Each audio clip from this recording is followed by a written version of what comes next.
Hi friends, welcome to my channel. আমি সনাতন পাল আপনাদের সামনে আরও একটা নতুন ভিডিও নিয়ে চলে এসেছি। আজকের ভিডিও যে টপিক হলো সেটা হলো বিএসএনএল এর সিম এখন নেওয়া কি ঠিক হবে। তা সেই বিষয়ে আপনাদেরকে ডিটেলস বলবো। আরও এটাও বলবো আপনি বিএসএনএল এর সিম কেন নেবেন, কি কারণে নেবেন আর কি কারণে নেবেন না, বিএসএনএল এর পজিটিভ দিকগুলো আর বিএসএনএল এর নেগেটিভ দিকগুলো, অন্যান্য কোম্পানির যে পজিটিভ দিকগুলো।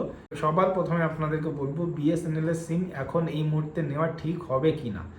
আপনার বাড়ি যদি একটু সিটি এরিয়াতে হয়, মোটামুটি ধরুন আপনার যে ডিস্ট্রিক্ট আছে, সদর শহর কিংবা ছোটোখাটো যে শহরগুলো থাকে তার ভিতরে যদি আপনার বাড়ি হয়, আপনার এরিয়াতে যদি 3G কিংবা 4G অ্যাভেলেবেল থাকে বিএসএনএলের, তাহলে আপনি নির্দ্বিধায় বিএসএনএলের সিম নিতে পারেন। বিএসএনএলের 3G কিংবা 4G স্পিড যথেষ্ট ইনাফ। সাধারণত মানুষ ফোন নিয়ে কী করে, ভিডিও দেখে, ফেসবুক ইউজ করে, মেসেঞ্জার ইউজ করে, হোয়াটসঅ্যাপ ইউজ করে, এইসবগুলো ইউজ করে।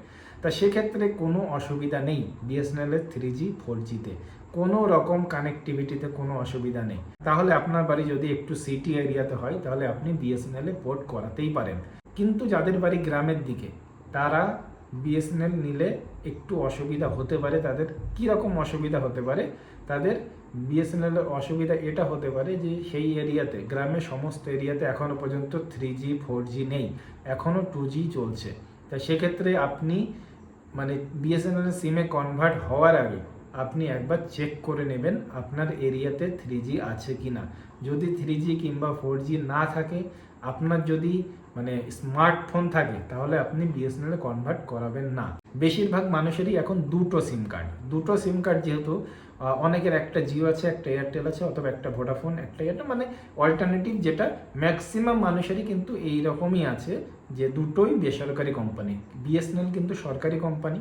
তা সেই কারণে আপনাদেরকে বলবো এর দুটোর ভিতরে যে কোনো একটা, আপনার যেটা পার্মানেন্ট নাম্বার, যেটা আপনি ইন ফিউচার পার্মানেন্টলি ইউজ করবেন, সমস্ত জায়গায় দেওয়া আছে, আধার কার্ডে দেওয়া আছে, ব্যাংকে দেওয়া আছে, সমস্ত জায়গায় দেওয়া আছে, সেটা আপনি বিএসএনএল করে নিতেই পারেন।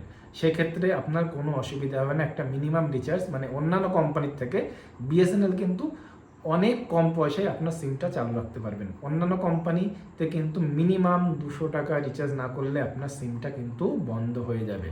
তাই সেই জন্য বলছি, আপনার যদি দুটো সিম থাকে, যাদের গ্রাম এলাকায় বাড়ি, তারা কিন্তু বিএসএনএল কনভার্ট একটা করাতেই পারে, যতদিন না 3G 4G সমস্ত এরিয়াতে কভারেজ করছে বিএসএনএল এর পজিটিভ দিক এইটা যে কম পয়সায় আপনি সিম কার্ডটা চালু রাখতে পারেন, আউটগোয়িং ইনকামিং দুটোই চালু থাকবে। হ্যাঁ, আর একটা বিষয়, যারা স্মার্টফোন ইউজ করেন না তাদের ক্ষেত্রে কিন্তু আমি বলবো আপনারা 100% বিএসএনএলেই কনভার্ট হয়ে যান, বিএসএনএলেই পোর্ট হয়ে যান। তাহলে সেক্ষেত্রে কি হবে, আপনার যে এক্সট্রা চার্জ অনেক বেশি, বাকি কোম্পানিগুলোতে বিএসএনএল থেকে যে আনলিমিটেড কল অনেক বেশি, মিনিমাম 200 টাকা আপনাকে মাসে রিচার্জ করতেই হবে, না হলে আপনার ইনকামিং আউটগোয়িং দুটোই বন্ধ হয়ে যাবে। বিএসএনএলে কিন্তু 5 মাসের সিম চালু রাখার জন্য 400 টাকা 397 টাকা রিচার্জ করলে আপনি কিন্তু আপনার সিম 5 মাসের জন্য আনলিমিটেড ইনকামিং, কোনো অসুবিধা নেই। তার ভিতরে 1 মাস আনলিমিটেড কল, সমস্ত কিছু আনলিমিটেডই থাকে 1 মাস। তার পরবর্তীতে আপনি যদি মনে করেন 10 টাকা রিচার্জ করে আপনি কল করবেন, সেক্ষেত্রেও কিন্তু বিএসএনএল সম্ভব, যেগুলো কিন্তু বাকি কোম্পানিতে সম্ভব নাই। এটাই হলো বিএসএনএল এর পজিটিভ দিকগুলো। বিএসএনএল এর নেগেটিভ দিক একটাই, বিএসএনএল এর সমস্ত এরিয়াতে বিএসএনএল 3G 4G কভারেজ করে না।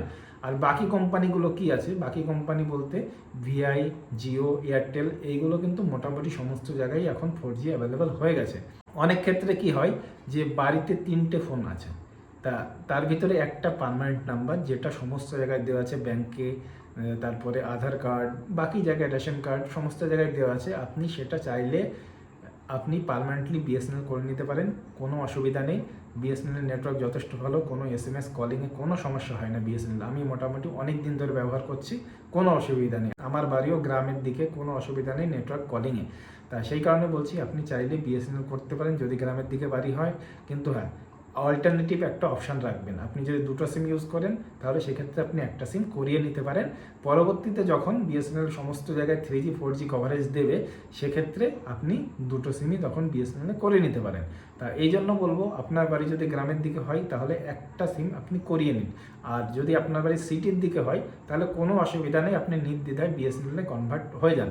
যদি কোনো সমস্যা হয় যে হ্যাঁ বিএসএনএল ঠিকঠাক কভারেজ পাচ্ছে না, কোনো অসুবিধা নেই। আবার 100 দিন পরে, মানে মিনিমাম 3 মাস পর, 100 দিন পরে আপনি আবার অন্য কোম্পানি শিফট হয়ে যান।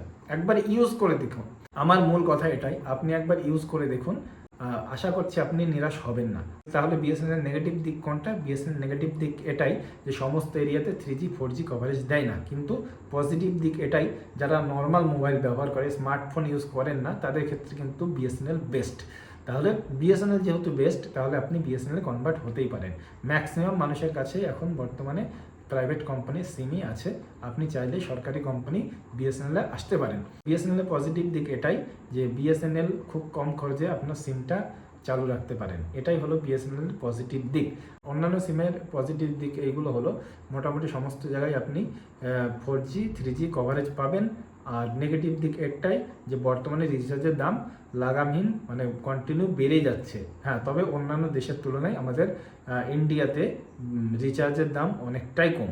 আপনার নিজে থেকে আগে দেখবেন আপনার এরিয়াতে বিএসএনএল নেটওয়ার্ক কেমন, অন্যান্য নেটওয়ার্ক কেমন সার্ভিস প্রোভাইড করে, সেই অনুযায়ী আপনি নিজে থেকে সিদ্ধান্ত নিয়ে তার পরবর্তীতে আপনি বিএসএনএলে কিংবা অন্যান্য কোম্পানিতে কনভার্ট হবেন কিংবা পোর্ট করবেন। আশা করছি বোঝাতে পেরেছি বিএসএনএলের নেগেটিভ পজিটিভ, অন্যান্য কোম্পানির পজিটিভ নেগেটিভ। যদি কোনো অসুবিধা হয় তাহলে আমাকে কমেন্ট করে অবশ্যই জানাবেন। আর ভিডিওটা সম্পূর্ণ দেখার জন্য আপনাদের অসংখ্য ধন্যবাদ। যদি আমার ভিডিও ভালো লেগে থাকে তাহলে চ্যানেলটাকে অবশ্যই সাবস্ক্রাইব করে দেবেন আর ভিডিওটাকে লাইক করে দেবেন। তা চলুন, দেখা হচ্ছে পরবর্তী এমন কোনো ভিডিও নিয়ে। ততক্ষণ সবাই ভালো থাকবেন, সুস্থ থাকবেন। জয় হিন্দ, জয় ভারত।